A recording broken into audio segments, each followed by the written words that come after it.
Hey YouTube, it is Race Day 2011, your home for IndyCar Diecast views, and today we're doing a diecast view on Josef Newgarden's 2021 Hitachi Chevrolet. This is in a 1/64 scale. This is a pretty cool diecast that I got from Gutswear. I picked this up, actually not Gutswear, I picked this up from the IMS gift shop, I believe, right around the Sunday before qualifications. It was Sunday before practice, excuse me. And this was sitting on the shelf alone, and this is a pretty nice looking diecast, I must say. But it is very identical to the years previous, so this is not really the most recommended diecast on the list, period. But it is nice to show you the 2021 diecast once again, and it's just some content for you guys. It really is. I don't plan on getting on the 1/18 scale, so you guys are kind of SOL on that one. But if you want to look at the 1/64 of it, then you could definitely watch this video. And if you're a newcomer to my IndyCar content, please hit that subscribe button down below, because we produce some high quality IndyCar content for you guys. I'm pretty much a certified IndyCar fanatic at this point. So this is a pretty cool opportunity for me to express my love and passion for the sport, and also for the diecast market itself, because I've really enjoyed collecting IndyCar diecasts for over about 10 years now at this point. And it's about time I started exhibiting that passion off. And it looked like 2020 we did some really good numbers for the IndyCar diecast videos, and up to early good start for 2021. I really just heavily appreciate my loyal fans for continuing to watch my IndyCar content, because it really has grown over the past couple years, and especially this year too. So I'm thinking that this is going to be a really exciting video for you guys, and just stick around here, because we got some really cool stuff coming in. But here we go. The box design looks kind of bland. I think we discussed this before. Not really too big of a fan of the box design this year. It's very light colorish. I kind of like my boxes to be darker, so like almost like 2020-ish kind of boxes were pretty cool. They had driver pictures on them and everything. Kind of cool. Some cool features were kind of taken away from these boxes, and this looks almost too generic with me, because this looks like an NTT IndyCar series, design, and this looks like their social media marketing campaign almost, and it looks kind of dull and boring if you ask me, but that's just the way I think about it. But it's got a couple paint splatters. It's got all the good stuff written on it. It's got Josef Newgarden's information. Of course, you can pause at any time in the video and look over the card itself. And of course, Josef is now a two-time IndyCar champion, so a lot of his stuff is going to sell. But I can't imagine the sales of this card doing terribly well, because of how identical it is to years previous. So we're just going to go on to this review more into detail once we get out of the box. But here we go. Let's unveil the Josef Newgarden diecast. Alright, before we begin this diecast view, we always go over the card. Here is the card it comes with. It's got Josef Newgarden's nationality. And you got the red paint splatter underneath here. It kind of matches delivery. And of course, on the back of the card here, you've got yourself all the information for Josef Newgarden. And of course, you can pause this at any time whatsoever and take a look at this. But this is the cardboard the plastic packaging. We'll get rid of that. And here we go. Here is the Josef Newgarden diecast right in front of you guys. And voila, this is just an absolute beauty, even though this is pretty identical to years previous. There's nothing really changed on with this card. It just kind of looks very similar to what the years previous have offered. But one couple flaws with this diecast. One of them is the kind of paint flaw on the front end here. I kind of pick and choose my cars when I'm at the IMS Museum, and I kind of pick through the bad ones. I save the really good one for my personal collection. And if I find one with a little flaw in it, that's the one I use to unbox and review.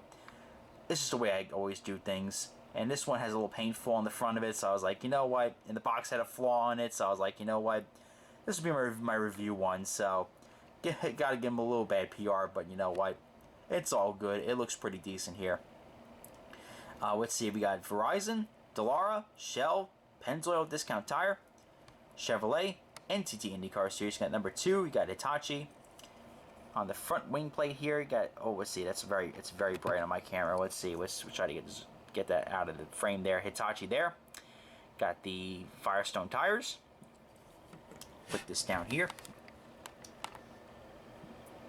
And we got Hitachi. We got Shell V-Power Nitro Plus. Zoom in too closely there. Chevrolet logo, NTT IndyCar Series. We got Josef Newgarden's name on the aero screen.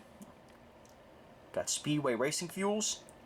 Got Chevrolet XPEL, P1 Award Firestone, PPG and Snap-on, Penske truck rental.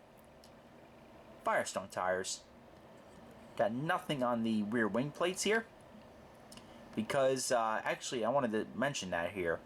You know, you might be thinking, well, there's no numbers on the wing plates. You know, this can't be accurate. Well, actually, this is accurate. Because during the Indy 500 in Texas, a lot of the teams were not running the numbers on the wing plates. So this, in a particular way, is kind of accurate.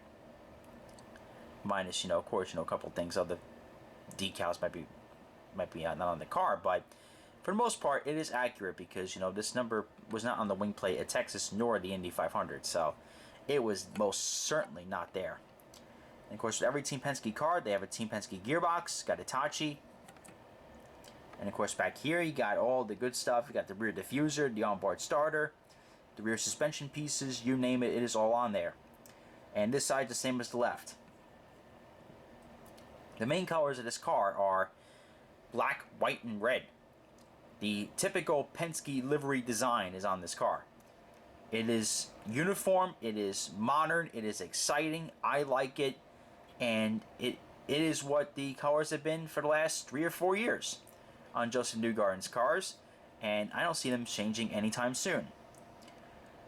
So let's see here, we also got bent suspension piece too, I believe, on this car as well. The axle's a little screwy. It's all good. This is one I knew I took this one to review on purpose here, but you know, at least the axles are attached. You know, you can roll this around still. You name it. This will. By the way, these are also kind of skewed because they're also going to get some beatings and dents and scratches from being in Joe Donahue's IndyCar series. So if you want to go check out my buddy Joe Donahue below, this car you're seeing right here will be competing in the IndyCar series that Joe runs. So you see all his diecasts in there. They look very familiar. So if you go back into his video and you watch my videos, they're literally the same as that cars because I give them to him every year. The ones that take out to review, those are the ones that go in his collection. One man's junk is another man's treasure. I have no use for these cars out of the box. So I'm like, you know what, Joe? They're yours. And big shout out to my buddy Joe because he runs a really kick-ass IndyCar stop motion series. So go tune into his series. You'll see this car, which looks kind of wounded, compete in that series. So that would be great to see that on there. But all black front wing with the red and white stripes. Then you got the rear wing plates, front wing plates here, which are colored white. Then you got the nose here, which is colored black, white, and red. The side pods are also colored black as well. And you got the air flicks, which are colored black. And the engine cover is colored white, but we got the red stripe that completely surrounds the car. Not like the Scott McLaughlin car where it kind of stopped, almost mid-engine cover. This thing wraps around literally the entire car. And here we go. The front nose is colored white. The air screen's colored white as well.